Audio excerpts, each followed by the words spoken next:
This is Made for More Living with Johnny Jennings, powered by eXp Realty. Online at madeformoreliving.com. So we are back with JJ Mack in the studio with American Pacific Mortgage. He's the in-house lender for the Made for More team. And we're having a great conversation about how JJ has lost a lot of money in Bitcoin. Can I ask you a quick question? Made more than I lost, but yeah. Is Bitcoin and crypto basically the same terminology?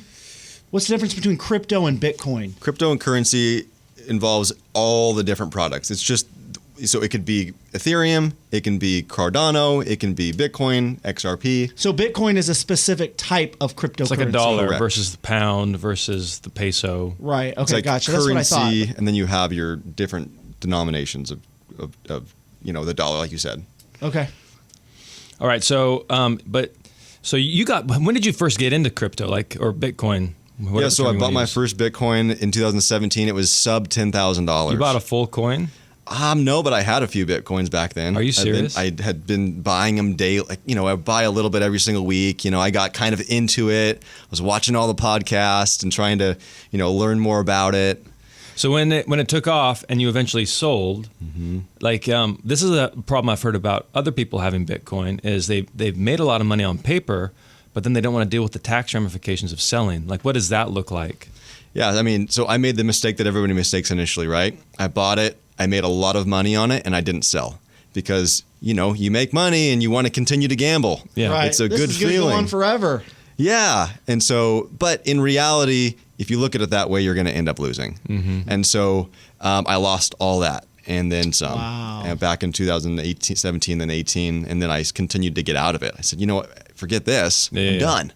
But then you got back in. Then I realized how awesome it actually was.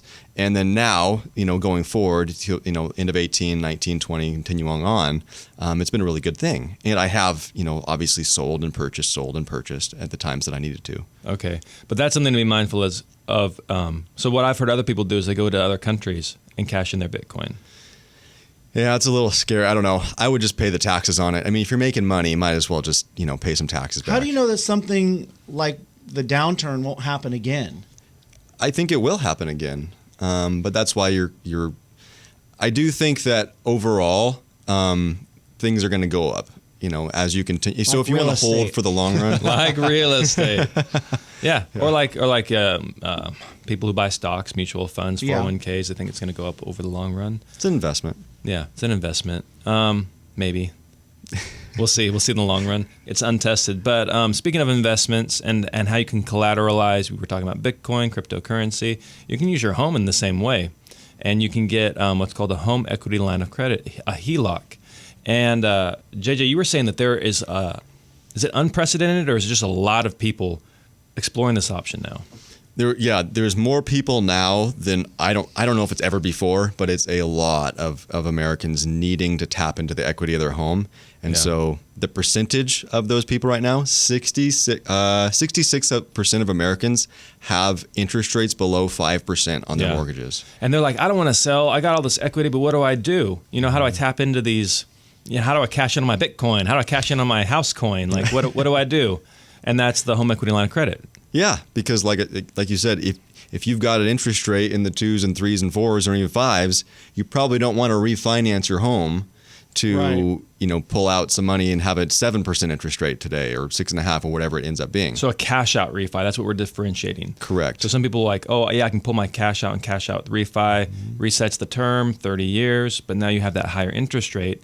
If they do the home equity line of credit, it's a second mortgage, so they have their 2% interest rate that's already they're used to already. This is another loan, right? Is that what it is? Yeah. Okay. Yeah, it's a second mortgage, and it's if you look at the average mortgage closing today, 8 out of 10 mortgages are home equity lines. 83% of mortgages closing today are home equity lines. So what are people taking the money out for? What are they using it for? Why is there such a need right now? They're buying crypto.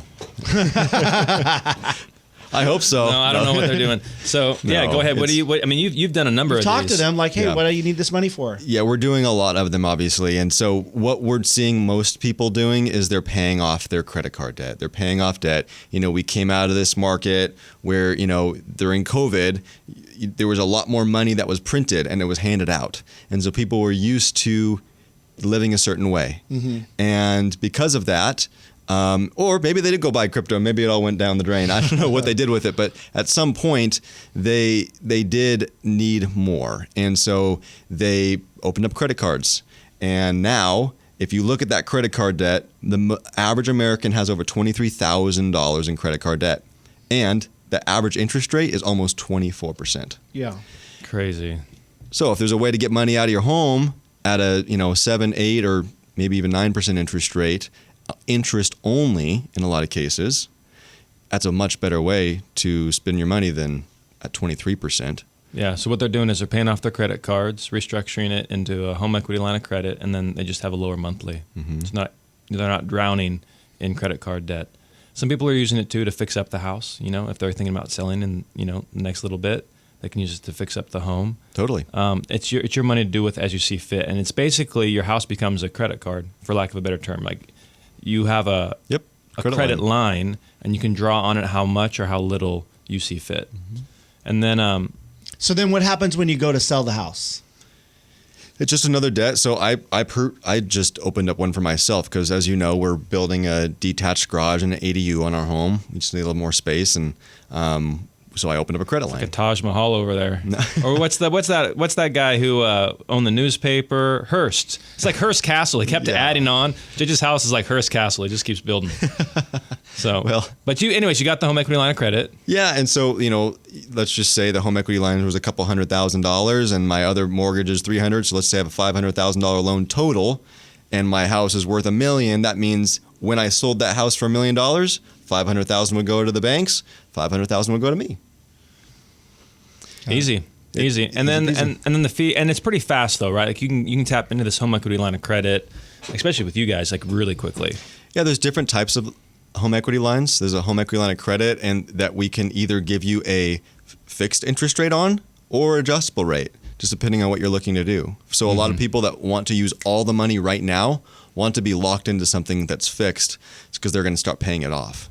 Another person that might not want to utilize all of it might want to have an adjustable because they're like, well, I think the interest rates are going to keep going down. I can just keep paying interest only for the next few months.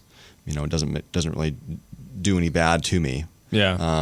So can you refinance these home equity lines, or are they like locked in? You can. Okay. Yes. Interesting. So even if you pick an interest only, or if you pick a fixed and it's not working, you can refinance. Okay. But the average American has $315,000 in equity in their home.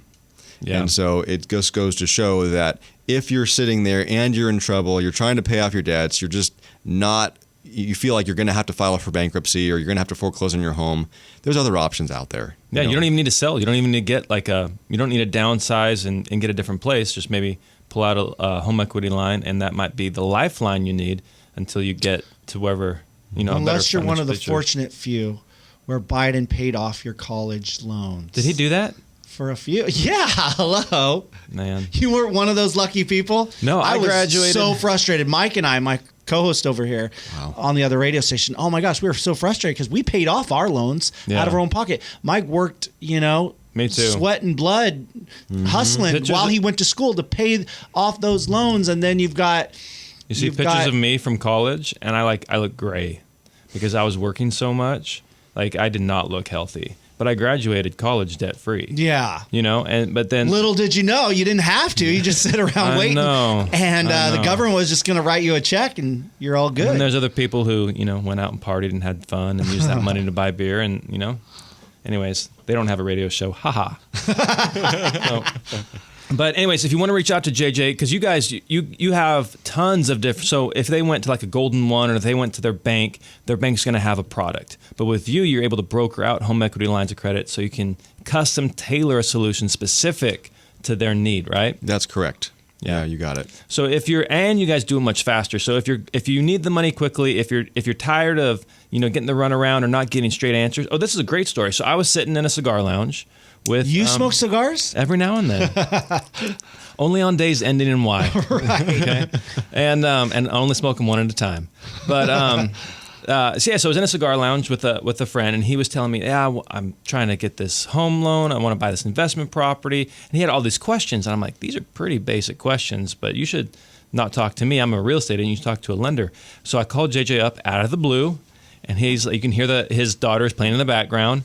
And I'm like, hey, man, you got a second? He's like, yeah, sure. What's up? You're on speakerphone. We've got this guy. He's got some questions. This guy had been trying to get answers to these questions for weeks. He was playing phone tag. He was texting back and forth with this loan officer. JJ had it handled in 15 minutes. So if you're getting the runaround, if you're not getting like honest answers, if you feel like, and we'll touch on this in the next segment, your loan officer might be a little maybe unethical, you need to give JJ Mack a call. Just reach out to us at madeformorerealty.com or search JJ Mack on Google. So, hey, if you're new to the industry, you're a new realtor, and you find yourself struggling, unable to reach that success you were hoping for, don't do it alone. Reach out and be a part of Johnny Jennings and his team at Made for More Realty. Maybe you've been around the block for a while. You've got a lot of years under you, but you've reached this plateau, and you want to be more successful. You want to sell more homes. Again, don't do it alone. Reach out to be a part of one of the best teams in Northern California. That's Johnny Jennings and his team at Made for More Realty. Just go online, Google Johnny Jennings and Made for More Realty.